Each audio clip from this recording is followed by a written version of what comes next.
Good afternoon, students. So in the last video we have seen what exactly do you mean by applet, then what exactly the applet skeleton, then how to create an applet by extending the applet class, by seeing examples for handling mouse events, keyboard events. So today we'll see the another way of creating the applet, which is nothing but a swings. So we'll see first a definition. Swing is a set of classes that provides more powerful and flexible graphical user interface components than does the AWT. As already we have seen, AWT is nothing but an abstract window toolkit which is also used to create the graphical user interface.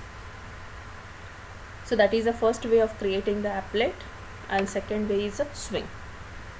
So next we'll see the origin of a swing. So first we'll see the difference between the AWT and a swing. AWT, it has a limited graphical user interface components, whereas in swing it supports more flexible and powerful graphical user interface components. Then swings provides another feature called as look and feel of a component. So the look and feel of a component is defined by the platform, not by the Java. Here the look and feel of a component is defined by the swing, not by the platform. Because the AWT components use native code resources, they are referred to as heavy weight, whereas swing components are lightweight. Why it is called as a lightweight, we'll see in detail in the next part. Heavyweight component is always rectangular and opaque, whereas lightweight component is transparent, which enables non-rectangular shapes. So this is what exactly the difference between the AWT and the swing. So there are main two key features of a swing. First one we call it as a lightweight component, another is a pluggable look and feel. So swing components are called as lightweight components. This means that they are written entirely in Java and do not map directly to platform specific peers. Because lightweight components are rendered using graphics primitives, they can be transparent, which enables non-rectangular shapes. Lightweight components are more efficient and more flexible. Then swing supports a pluggable look and feel, which is called as PLAF. Because each swing component is rendered by using Java code rather than the native peers, the look and feel of a component is under the control of a swing.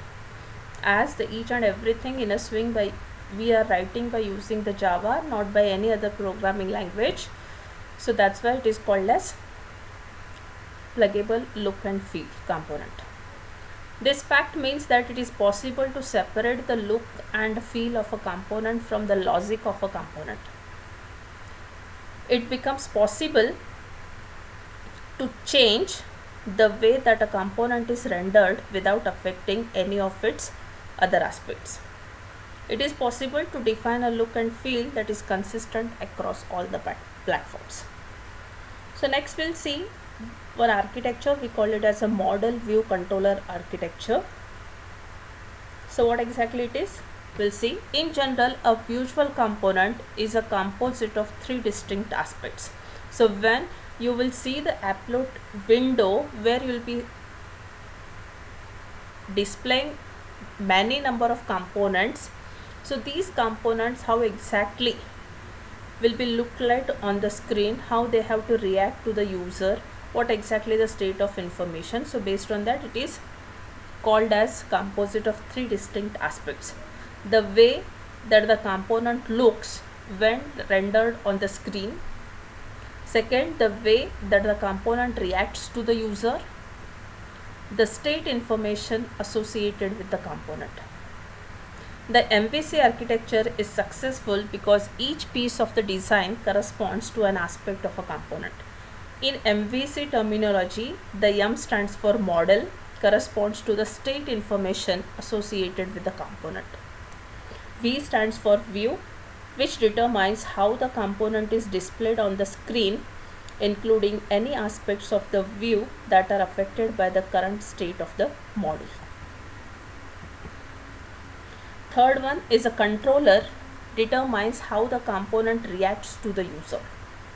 So although the MVC architecture and the principles behind it are conceptually sound, the high level of separation between the view and the controller is not beneficial for the Swing components. That's why Swing uses a modified version of a MVC which combines the view and the controller into a single logical entity called as UI delegate. For this reason, Swing approach is also either called model delegate architecture or the separable model architecture. To support the model delegate architecture, most Swing components contains two objects. The first one represents the model and the second represents the UI delegate. Models are defined by the interfaces. For example, the model for a button is defined by the button model interface. UI delegates are the classes that inherit component UI. For example, the UI delegate for a button is a button UI. Normally, your program will not interact directly with the UI delegate.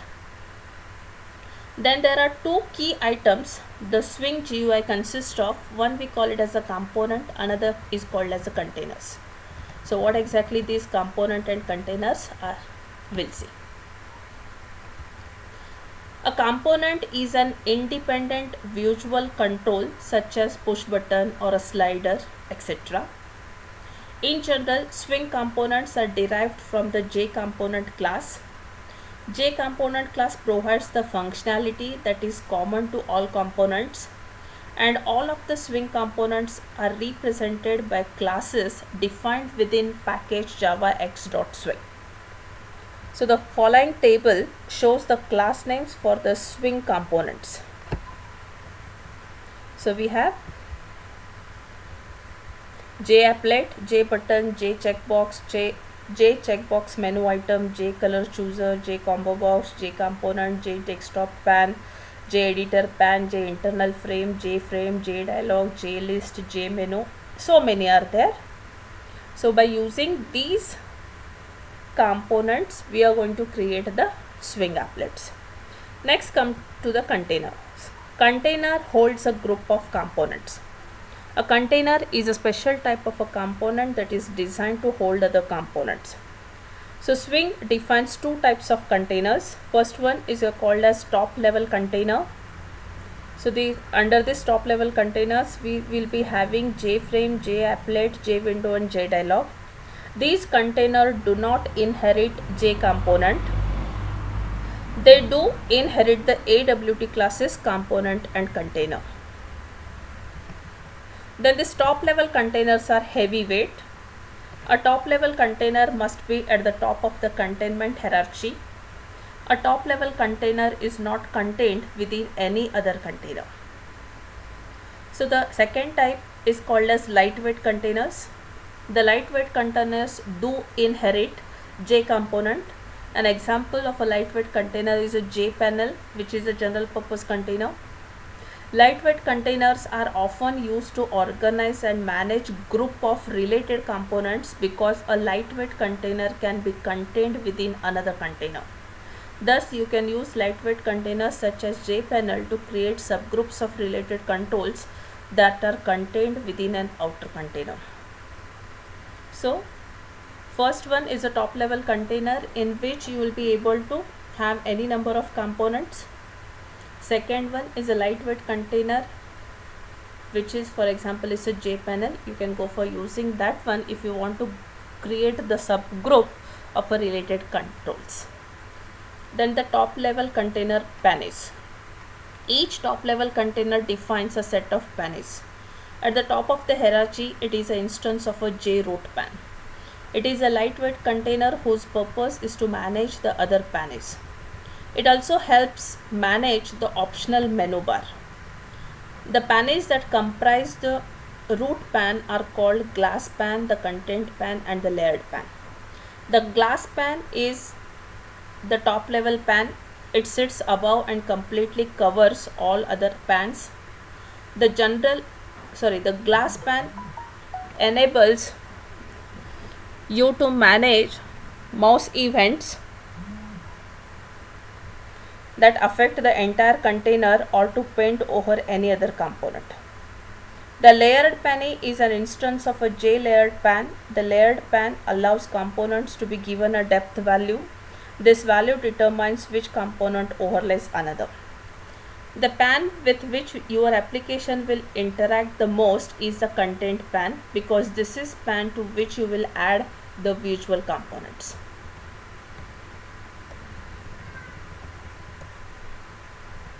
So next one we have is the swing packages. As Swing is a very large subsequent and makes use of many packages.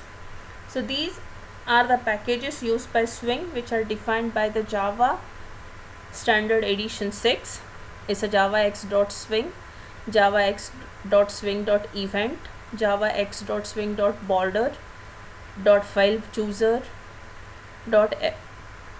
.plaf.basic, plaf.synth, .text.html, .tree, .undo, color chooser, plaf.multi, .text.rtf, etc.